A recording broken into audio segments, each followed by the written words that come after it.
Naša cesta započala príletom do 14-miliónového indického hlavného mesta Dili. V tejto krajine extrémov si môžete užiť cestu moderným metrom a hneď ako vystúpite, zažijete iný svet. Priemerná hodinová mzda v Indii činí asi 30 rupí, čo v prepočte na deň vychádza asi 4 eurá. Že by ste za to ani z postele nevstali? Tak to na to by ste museli zabudnúť, pretože v Indii neexistuje žiadny sociálny systém, žiadna záchranná sieť, žiadna minimálna mzda či sociálna podpora v nezamestnanosti. V tak zaludnenej a chaotickej krajine to nie je asi ani možné. Tak v tejto červenej pevnosti zo 17. storočia chránenej UNESCO som nebol.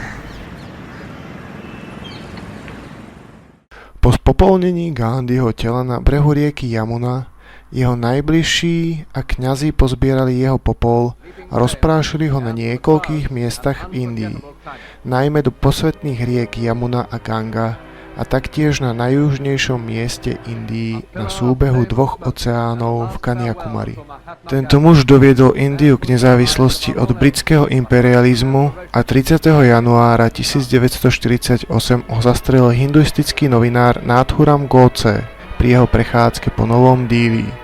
Čo ho viedlo k tak hroznému činu? Godse ho nahneval súhlas Gandhiho s veľkou finančnou pomocou indickej vlády Pakistánu. Taktiež ho štvalo, že Gandhi pozýval moslimov na svoje modlitebné zhromaždenia, na ktorých čítal citáty z Koránu. Godse bol nakoniec pár mesiacov po atentáte odsúdený na smrť obesením. Gandhi povedal: Som proti násiliu, pretože aj keď sa zdá, že je pre dobrú vec, tá dobrá vec je iba prechodná, ale zlo, ktoré splodí, je trvalé. Ži, ako by si mal zajtra zomrieť. Uč sa, ako by si mal navždy žiť. Oko za oko a svet je slepý. Toto je víťazný oblúk z roku 1931, nazývaný Brána Indie. Nachádza sa v samotnom centre Nového Dili a slúži ako pripomienka všetkým Indom, ktorí padli vo vojnách. Priamo pod oblúkom leží hrob neznámeho vojaka a horí tu večný oheň.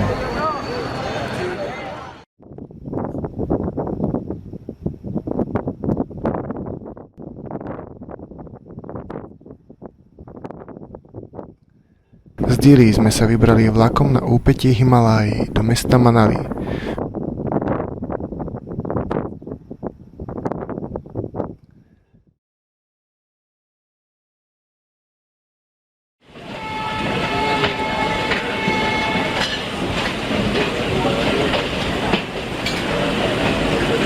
Do Manali sa ide takouto úzkokolejovou železnicou a skoro celú cestu musí vlak stúpať, pretože Manali sa nachádza v 2000 nadmorskej výške. Človek si bude pripadať asi ako vo švajčiarskych Alpách, kde vám po stráňach ale nebudú behať fialové kravy, ale skôr tie hinduistické, posvetné. Áno, v Himalajách nájdete marihuanu na každom kroku. A dokonca aj v meste bolo cítiť jej výrazný odér. Z Manali sme vyrazili na 2 dni nadskakujúcu vytriasaciu cestu cez sedlá Himaláji do bájneho Ladaku, ktorý sa nazýva aj Malý Tibet. V súčasnosti sa o ňom hovorí, že je tibetskejší než Tibet, keďže v Tibete dochádza k pomaličkému vymazávaniu tibetskej kultúry Číňanmi.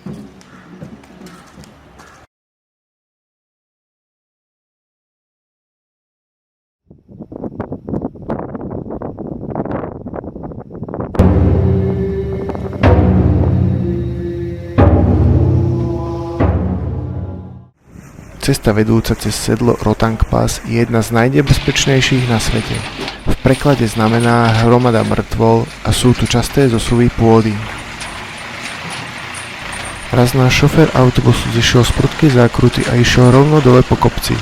Rýchlo sme sa pozreli na šoféra, či je normálny, a on sa iba na nás lišiacky usmial, že sme ušetrili 15 km cesty. Išlo sa aj cez sedlo Taglangla, ktoré má 5330 metrov nad morom. Častokrát sa chybne označuje ako druhé najvyššie prejazdné sedlo na svete. Častokrát sme išli po ceste širokej akurát pre autobus. Pod nami boli niekoľko 100 metrov hlboké priepasti a cesta nemala zvodidlá. A to sme ešte častokrát museli zápasiť s protiidúcimi autami a nákladiakmi. No k životu tu trebalo pristupovať trochu s ľahostajnosťou a veriť nášmu šoférovi, čo bol trošku problém, keďže bol hinduista a podľa hinduizmu, ak by sa zabil, tak by sa možno podľa karmy narodil ešte v lepšom živote.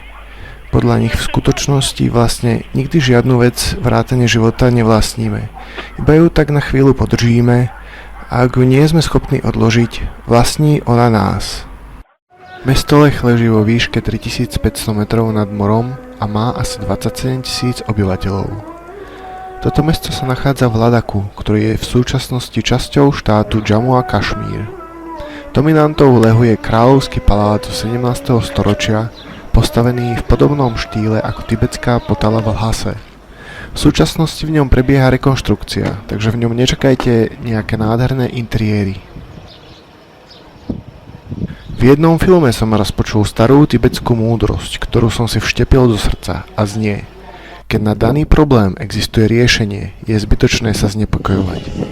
Ak na daný problém riešenie neexistuje, znepokojovanie nám nepomôže.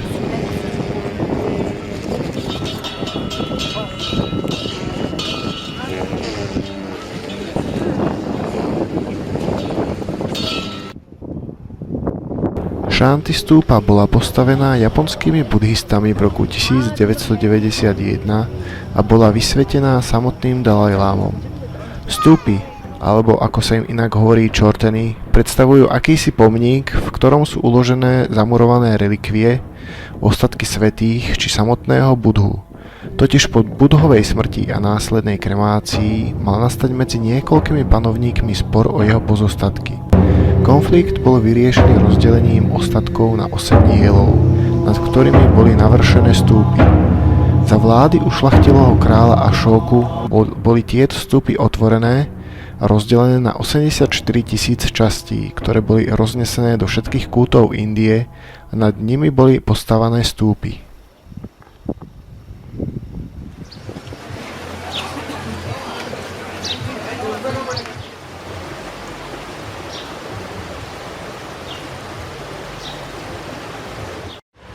Buddhizmus v minulosti nebol náboženstvom, v svojej podstate im nie je dodnes, i keď niektoré krajiny si ho uvádzajú ako štátne občianstvo. Buddhizmus je návod, ako utíšiť utrpenie života poznaním, že toto utrpenie vyviera z našej mysli.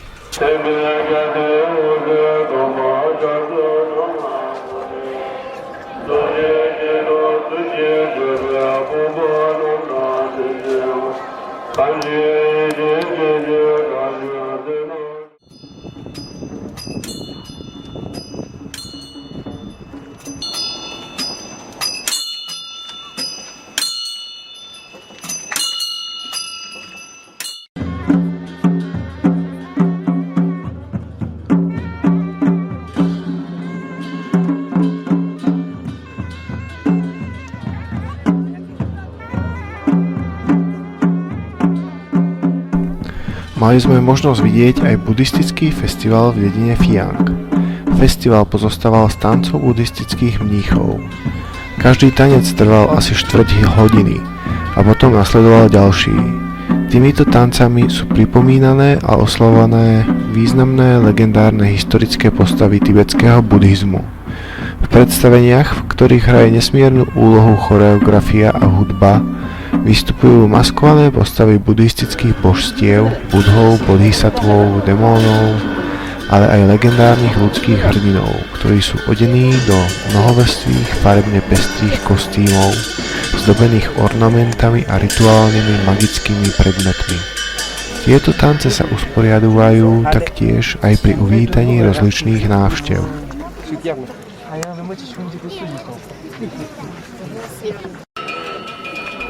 Toto koleso je Dharma čakra, alebo ušľachtilá 8-dielna cesta. Koleso tvorí 8 pravidiel, prvé dve sa vzťahujú na myseľ.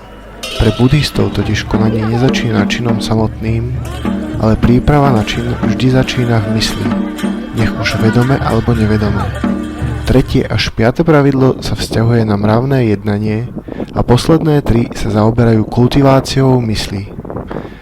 Tieto pravidlá sa stretávajú v strede kolesa, čo predstavuje ich vzájomnú spojitosť.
Toto je hojné údolie rieky Indus, ktorá pramení v Tibete pri posvätnej hore Kailas.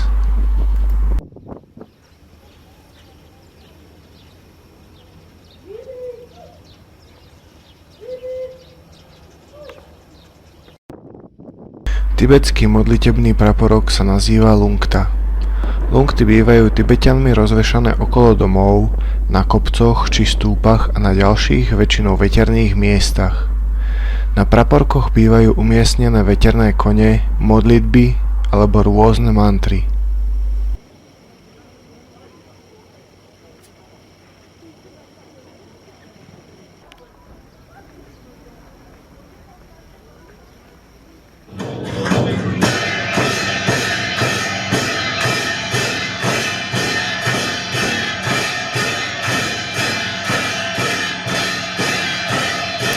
Buddha hovoril, príčinou ľudského utrpenia je chrípnosť a openie na živote. Okolný svet pôsobí na naše zmysly a vyvoláva chtíč, ktorý sa hlučne dožaduje svojho uspokojenia.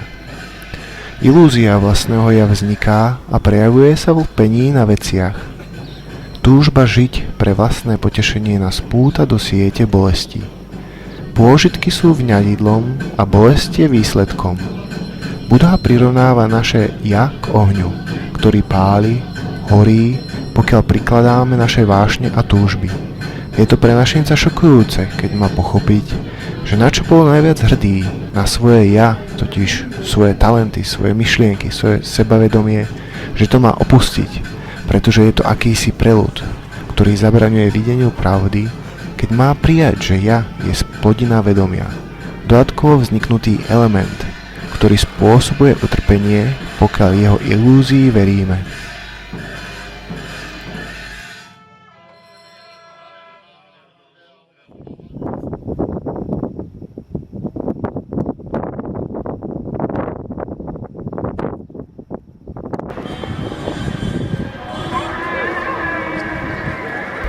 Z Ladaku sme sa presunuli do letného hlavného mesta indického Kašmíru, Šrinagaru, čo v preklade znamená zdravé mesto. Toto mesto je preslávené jazerami s plávajúcimi domami a záhradami. Bezpečnostná situácia mesta je problematická. Občas sa tu odhrajú nepokoje a výnimočne aj teroristické útoky. Banky a hotely sú tu obohnané ostnatnými drátmi a strážia ich kulometné hniezda. Dnešný Kašmír leží 2/3 v Indii a 1/3 v Pakistane. Toto rozdelenie pochádza z doby, kedy sa Briti rozhodli venovať svojej niekdajšej kolónii slobodu. Vtedajší Maharaja váhal, kam sa pripojí, či k Indii, s ktorou bol spätý ekonomicky, alebo Pakistánu, s ktorým bol spätý kultúrne. Vyhrala voľba Indie, avšak Kašmírčania bojujú za svoju samostatnosť.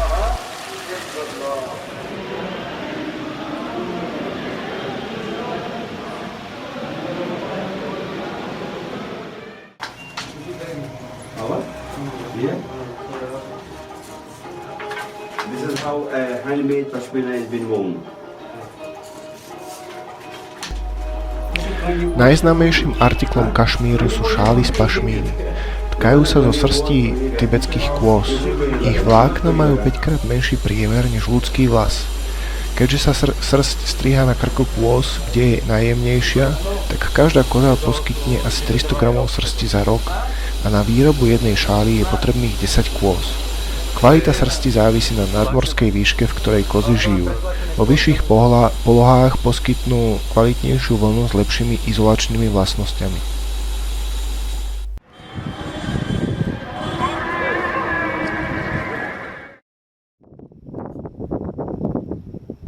Zo Srinagaru sme išli do hlavného mesta indického Pandžábu, do Amritsaru.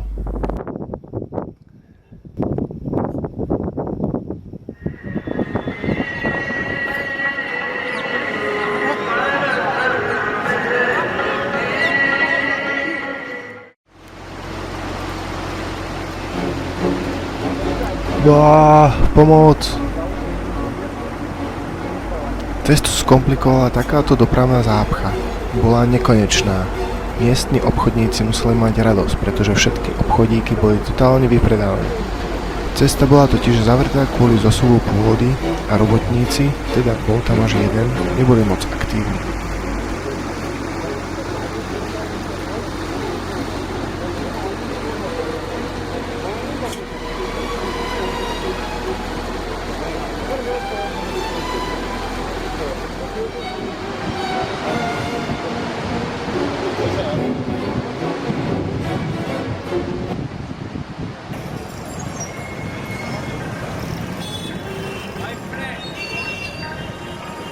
Amritsar je centrom a posvätným mestom sikhského náboženstva.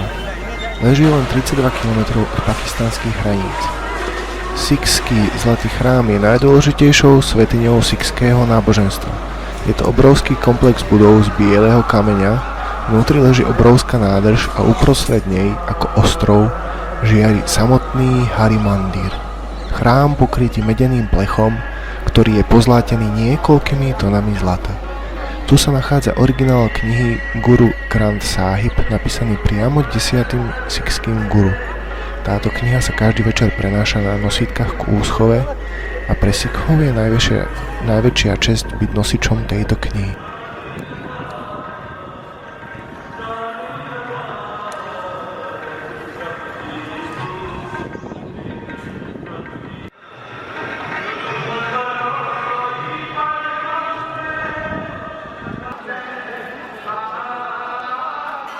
V roku 1984 prebehla v Amritsare operácia Blue Star. Indira Gandhiová, vtedajšia ministerská predsedkyňa, naredila násilím prevziať kontrolu nad Zlatým chrámom, kde sa opevnili členovia jednej z militantných odnoží Sikhov a požadovali samostatnosť Pandžábu. Aj keď táto akcia bola pre Indiu vojensky úspešnou, nasadenie tankov odstreľujúcich komplex Zlatého chrámu sa stalo politickým debaklom a výrazne zmenilo vzťah väčšiny Sikhov k indickému štátu. O niekoľko mesiacov neskôr tento konflikt dokonca vyvrcholil zavraždením Indiry Gandhiovej jej sikhským strážcom.